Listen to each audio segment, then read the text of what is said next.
All right, we're going live. Today's Wednesday the 31st or the 30th. Today's the 31st. We're at the end of January. No big deal. Anyhow, everybody have your Bibles with you. And we're going to be doing some really good live streams, and we're transforming this into videos for the YouTube channel. And a lot of good things coming up. So anyhow, today is live stream number 66. And we are, like I said, January 31st. And so this live stream is actually called The Origins of Evil. Wow, what a great subject. What a great title. And I make posts. And then from those posts, I'm making live streams. So I had written, you will never comprehend the origins of evil until you first understood the fall of Lucifer and then the fall of mankind. So Lucifer, his fall came first, and then mankind's fall came after. Why? Because Lucifer was first created, right? Okay. So now I just want to say this right now. You know what? Maybe I should should record this. Yeah. So what I want to say too is that they did not have to fall. Lucifer did not have to fall. Man did not have to fall. All right, they did not have to. All right, so Lucifer, his fall came first because he was first created, and then man's fall happened. And based upon Lucifer's fall, didn't have to, but that's the way it happened. And I still need some more revelation. But anyhow, so let's look at Isaiah 14:13 regarding the origins of evil and the heart of man. And the heart, not just the heart of man. So this is what God was saying here towards Lucifer. You have said in your heart, what did Lucifer say in his heart? I will ascend into heaven. I will exalt my throne above the stars of God. I will also sit on the mount of the congregation on the farthest sides of the north. So that's what was Lucifer in his heart. He didn't say it out with his mouth, but in his heart. We can learn a lot from that. Because a lot of times we don't say things with our mouth, but we say it in our hearts. And God knows it, right? So let's look at Jeremiah 17:9. The heart is deceitful above all things and desperately wicked or evil.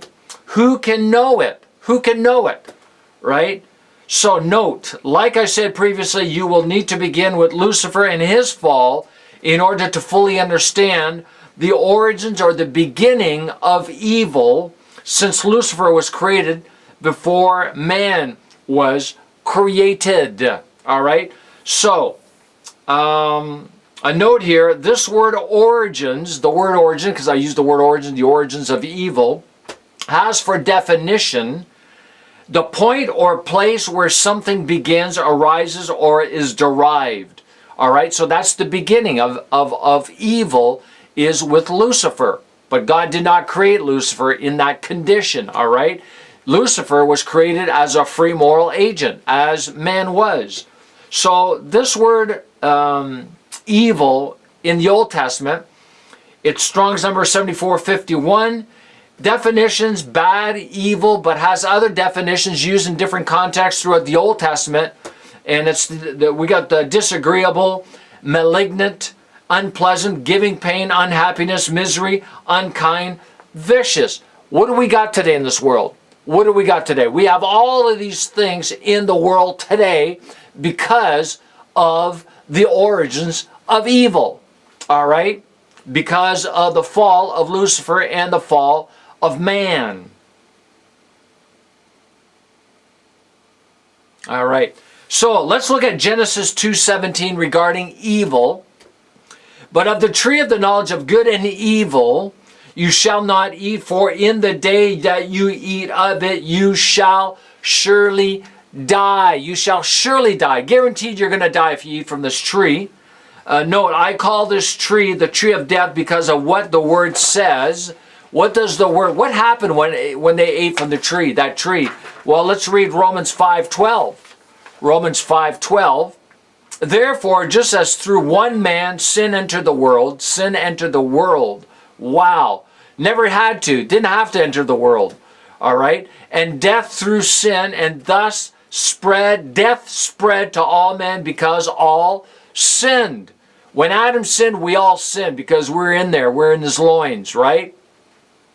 People have a hard time with that. I don't.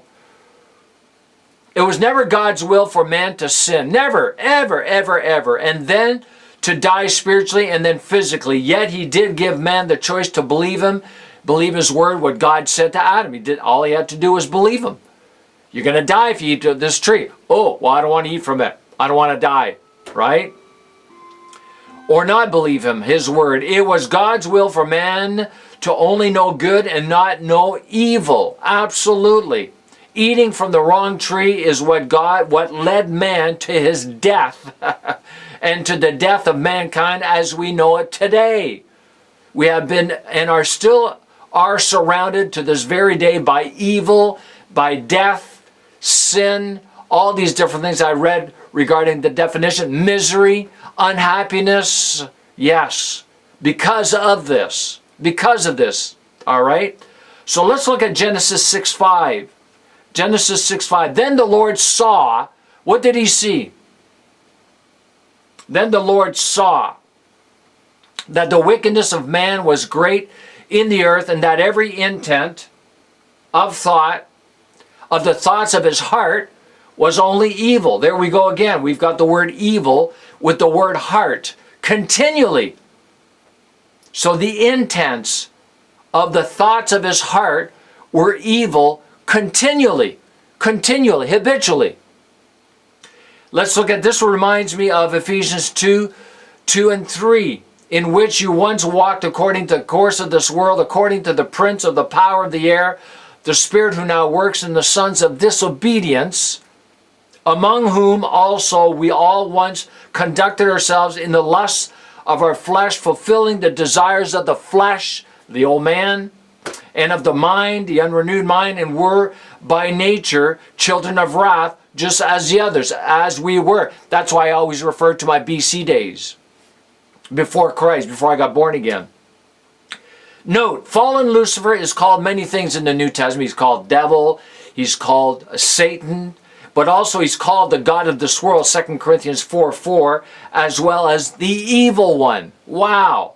1 John 5:19, we know that we are of God and the whole world is under the power of the evil one. Not good. Note, whatever or whoever is in opposition to God is basically evil. It's bad. It's wicked. Let's look at Malachi 3:18. Then you shall again discern between the righteous and the wicked, or the evil, between the one who serves God and the one who does not serve him. Going back to what Jesus said about mammon. You can't serve God and you can't serve the world. Mammon is the world. That's what he says later on in Matthew 6. Don't be like the heathen, right? Oh, what are we going to eat? What are we going to wear? What are we got? Where are we going to get these things, right? Don't go after those things. Go after the kingdom, and all these things will be added onto you.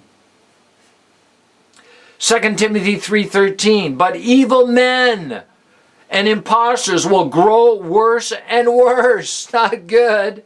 Let's get ready for that. All right, we're being told ahead of time, right? Grow worse and worse, deceiving and being deceived. They're being deceived. They're deceiving people, but they're being deceived themselves. You know? 1 Timothy 6:10, for the love of money, regarding evil, always evil, for the love of money, not money, the love of money is the root of all evil, which while some coveted after, they have erred from the faith. So he's talking about the believers here. All right, but the love of money is in the world, big time, and I'm going to touch on that, and pierce themselves through many sorrows. No kidding. Man, you look at these guys with their greed. They got all kinds of sorrows in their lives, and the biggest sorrow is going to be when they face God in the judgment. Just read Revelations 20.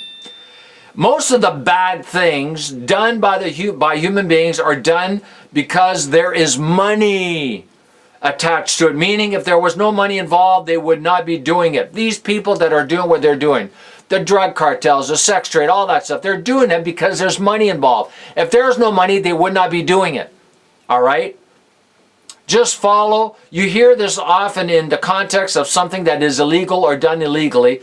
Just follow the money. No kidding. You want to see corruption? You want to see somebody who's corrupt? Follow the money. Yeah, you're going to find out he's getting some money from somewhere. Yeah, and it's corrupt. Many times, not always, people do or will do the wrong things because they're greedy. They want more money. They want more money. The more you have, the more you want.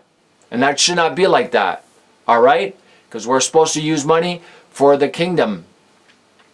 Note, the word root, right, is the root of all evil. All evil, it said, carries the idea of source. And we know that with money, there is power. There's power with money. The more money you got, the more power you got. Come on, you buy big things. You know, people know you. You start exerting power, influence. In most cases, especially when there's large amounts of money involved, which reminds you of Luke 4:6. This is very interesting here. And the devil said unto him, to Jesus, all this power will I give thee, and the glory of them, for that is delivered unto me, and to whosoever I will give it. You know, Lucifer had access to everything that God had in heaven. All right, but he lost it all. But I personally believe that Lucifer wanted control of the earth. He wanted the earth. He knew that he couldn't have heaven. He knew that he couldn't have heaven.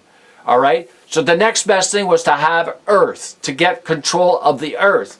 And he does have control of the earth to some large degree. He still has control of the earth, even after the cross. But the thing is, though, one day he's going to be in hell, in the lake of fire, with all of those who never got saved. All right. So anyhow, I want to thank you for your time. And where is this? It is over here. So thank you for your time, and I encourage you to do all that you must do to walk in the fullness of your sonship, so that you can walk in the fullness by learning to walk in the fullness of the grace of God and of the faith of God, because it's grace, faith, that gives access to the grace of God. Shalom and amen.